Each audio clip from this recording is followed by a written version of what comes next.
Following a major backlash, Maldives President Mohammad Muizzu's appeal to China. Muizzu urges China to send more tourists to Maldives amid mass cancellations. First seat-sharing breakthrough for India alliance. Sanjay Raut says Maharashtra seat-sharing has been finalized. Roadblocks remain in West Bengal and Uttar Pradesh. CEO mother allegedly kills her 4-year-old son in Goa and fleds with his body in a cab. Mother has been arrested. Her motive still unclear. Police say the couple was on way to divorce.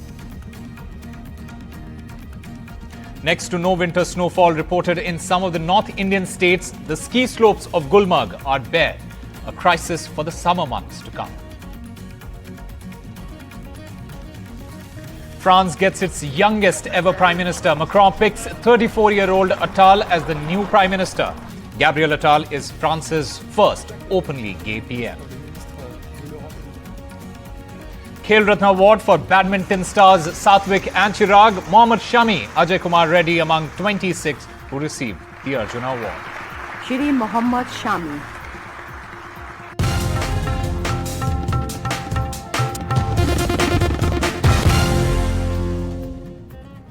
Hello and welcome. You're watching NDTV 24/7. I'm Osama Shab. Our top story: following a major backlash over disparaging comments about Prime Minister Modi and India by 3 Maldivian ministers, the Maldives President Mohammad Muizzu has appealed to China to send more tourists to his country. This appeal comes amid a significant number of cancellation of reservations by Indian tourists in the wake of the ongoing diplomatic row. According to data released by the Maldives Tourism Ministry earlier, India has remained the largest tourist market for the country in 2023. The government has plans to diversify the tourism product and offer new experiences. Initiatives include a top-tier school of hospitality and exploring sports, medical and cultural tourism. China was our #1 market pre-COVID. And it is my request that we intensify efforts for China to regain this position. We know that he is always said to be close to China. Even before his election flank was ouster of India from there. So he's on his first visit abroad as the president of Maldives, and this is also a break from tradition, because traditionally all the Maldivian presidents who take oath of office, their first visit abroad is to India, but he has broken this tradition. He has gone to China on a 5-day state visit. Now, he was addressing the Maldives Business Forum in Phuyan province, and he has termed China as the island's closest ally. He has also said that China remains one of our closest allies and development partners. He has also praised the Belt and Road Initiative (BRI), which has been opposed by India on the grounds that it has the areas which have been usurped by Pakistan. Now, he has also urged China to bolster the flow of its tourists to Maldives.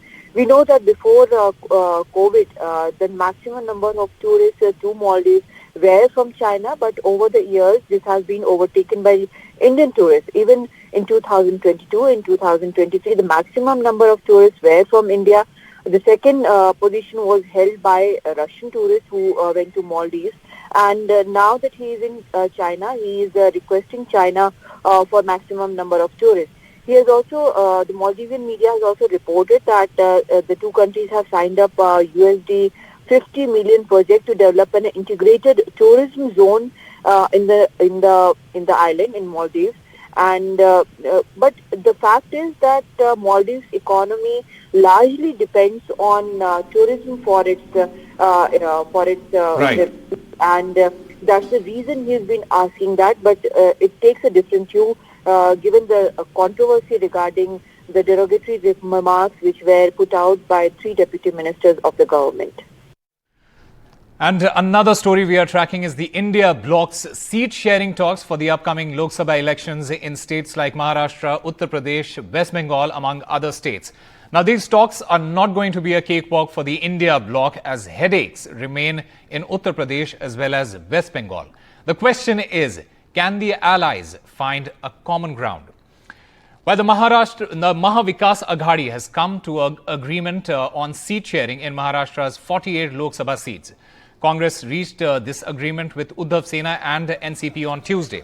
Sanjay Raut said that discussion happened over every seat, while the Congress said that the party will announce the seats first. बहुत ही संक्षिप्त में इतना ही कहूंगा कि ये पूरे संघर्ष का जो दौर चल रहा है उसमें हम सब एक साथ हैं, एक साथ रहेंगे, एक साथ चुनाव लड़ेंगे और महाराष्ट्र एक ऐसा राज्य बनेगा जहां ज्यादा से ज्यादा सीटें इंडिया गठबंधन के हम चुनकर लेके आएंगे। हमारे में कोई मतभेद नहीं है सीट शेयरिंग में, सभी सीट पर 1-to-1 बात हो गई है और लगभग हमारी सबकी सहमति उस पर हो गई है। Discussion is primarily regarding the seats. We wanted to declare the seats of Mahagadi as early as possible. So how early will you when the fruitful discussion was going on for last 2.5 hours, we discussed everything, and we are very happy to say that everything is going smoothly, and within days the seats will be announced. We are very strong. Unitedly we will fight the parliament election. Seats we will be declaring within due course. While in West Bengal, no consensus has been reached over the 42 Lok Sabha seats. Trinamool Congress sources have said that they do want to have an alliance with the Grand Old Party, but they have only offered 2 seats to Congress. The top Congress leadership has been briefed about this development. And in Uttar Pradesh, the big question remains, will seat sharing work out between Congress and Samajwadi Party? Now, there are 80 Lok Sabha seats in Uttar Pradesh, and the Congress is hopeful of an alliance with the Samajwadi Party in the state. Congress says that things are moving in the right direction, but considering Congress's presence in UP, will Samajwadi Party go in for an alliance with the Congress? I'm really joined by the man who's been working overnight, over the days of, for trying to find seat negotiations. How close are you? Let's start with Uttar Pradesh, because this was a very brief meeting with Ram Gopal Yadav as well as Javed Khan. What did any discussion take place? Well, when things are going well and when the things are going in the right direction, you don't need a long time to be persuading each other. We are on the same page. We are very, I feel that we were able to communicate very well. We all, both sides know UP very well, and therefore it didn't require a long introduction and things of that nature. We've had an excellent meeting and we've tried to understand the broad parameters, and we will now move forward. In the next couple of days, we'll move forward to specifying how the seat distribution can be done, and then we'll take a final call. And my colleague Sunil Prabhu has been tracking this story very closely, and he brings us the roundup of all the developments over the seat sharing talks. Listen in. The convener of the National Alliance for the Congress Party, Mr. Mukul Wasnik, along with some members, have gone and met the Congress President, Mr. Karge, to apprise him about the deliberations that have taken place for the last 3 days. Today was day 3 of the discussion in terms of seat adjustments. The Congress Party reaching out to the Maharashtra leadership as well as other leaders from the Shiv Sena as well as NCP, where they have been able to get a broad agreement in terms of seat sharing, and will wait for the final outcome depending on winnability and various other criterias. But they say that that could be the first state. The other states that they have discussed is Uttar Pradesh, which was a very brief meeting. The aspirations of each state, of each party, be it the Congress as well as the Samajwadi Party, have to meet. At present, they are not at a meeting ground, and that's clearly something that the Congress leadership will have to take into account, given the fact that the Congress's position hasn't been very dominant in the state of Uttar Pradesh. Having said that, there have been other states where the Congress Party is trying to reach out in terms of alliances. We have had a discussion with the Aam Aadmi Party, but specific only to Delhi. The Aam Aadmi Party keen on an alliance not only in Delhi but also in Punjab as well as in Gujarat, Goa and Haryana, something that the Congress leadership isn't really ready for at this present juncture. This is something that we'll have to wait and see. every party, including as the Congress leadership has reached out to the Trinamool Congress, which has only given 2 seats, a big issue in terms of how they want to go forward. The Congress very clearly reaching out to the Trinamool Congress saying, try to find a way forward. The Trinamool saying, we have been extremely gracious and restrained, and we would like and are committed to an alliance. The big question now is how do the senior leaders work out and ensure that the India bloc come together and fight on a common platform in terms of seats and various other issues. A meeting at Chief Minister Eknath Shinde's residence in the presence of Deputy Chief Minister Devendra Fadnavis and Ajit Pawar has concluded. The DGP, Rashmi Shukla, and senior police officers were present at this meeting. According to the sources, there is a possibility of discussion on the issue of law and order being disturbed in view of tomorrow's decision.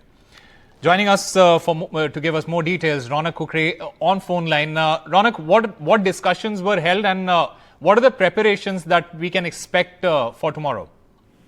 Well, Osama, this is a very important meeting which was going on at CM Eknath Shinde's residence. Actually, we know that tomorrow is a big day for Maharashtra politics because Vidhan Sabha Speaker Rahul Narvekar has to deliver a verdict on Shiv Sena disqualification matter. And in that background, the law and order situation in Mumbai and Maharashtra will not disturb.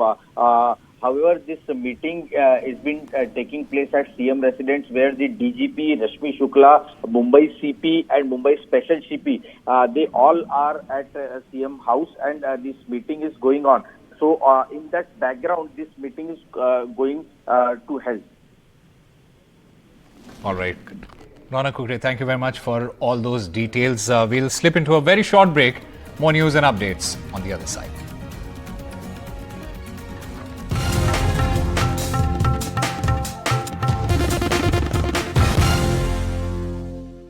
Welcome back. A 39-year-old Bengaluru startup founder allegedly murdered her 4-year-old son in Goa and travelled to Karnataka with his body before she was caught.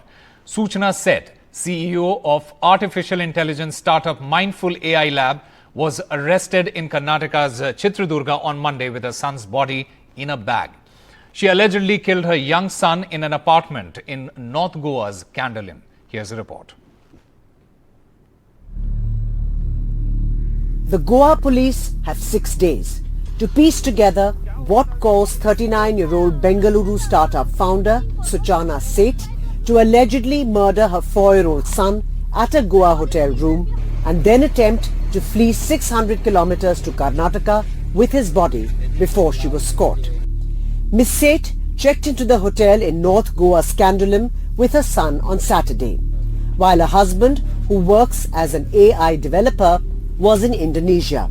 On Monday, she checked out of the room alone and asked the hotel staff to book her a taxi to Bengaluru. Several details about this gruesome murder are as yet unclear, including the motive behind the mother having to take the drastic step allegedly of killing the child. Those confirmed so far are the boy was found killed or murdered inside a Goa service apartment. His body was stuffed into a bag and the bag was found in the cab that was hired by the mother to head to Bengaluru.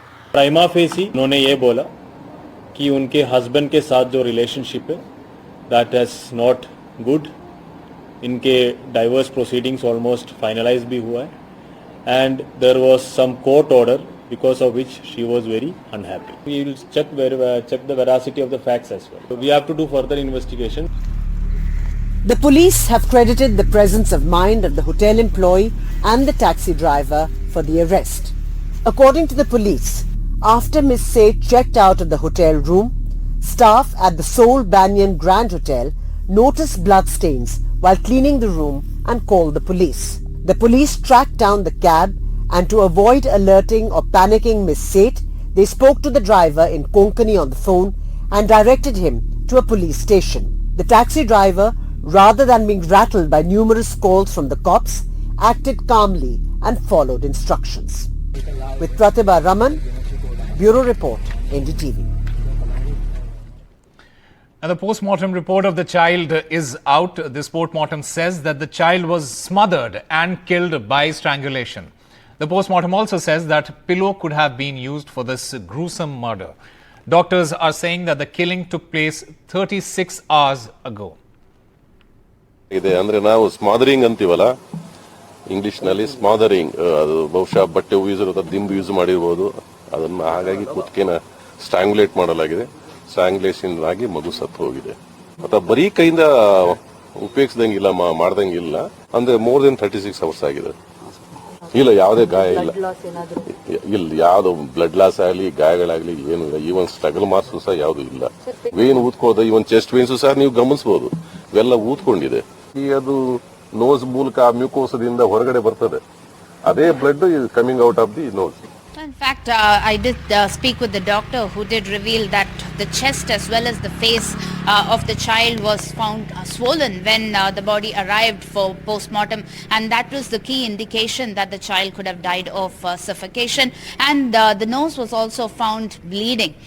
This is also possible when the child is suffocated to death, and that's when the veins kind of pop out, and that's how the blood kind of flows through places that are unforeseen, like the nose, for example, here. And the second thing is that for about 36 hours the body will have something called the rigor mortis, which was absent in the case of this child. So that is how the doctors concluded that the murder could have possibly happened around 36 hours ago, but then the exact time will be extremely difficult to tell.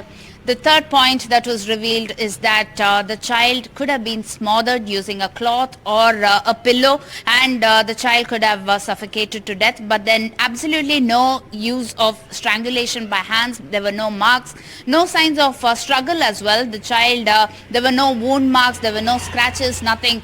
So these are the prima facie information that has been gathered by the doctor, but then the detailed postmortem will be out sooner or later. And in the meantime, yes, 6 days that the Goa police have got before they could interrogate the accused and find out one of the key questions that is still doing the rounds, and that is the motive behind the mother taking this step. Emmanuel Macron appointed 34-year-old Education Minister Gabriel Attal as his new Prime Minister on Tuesday.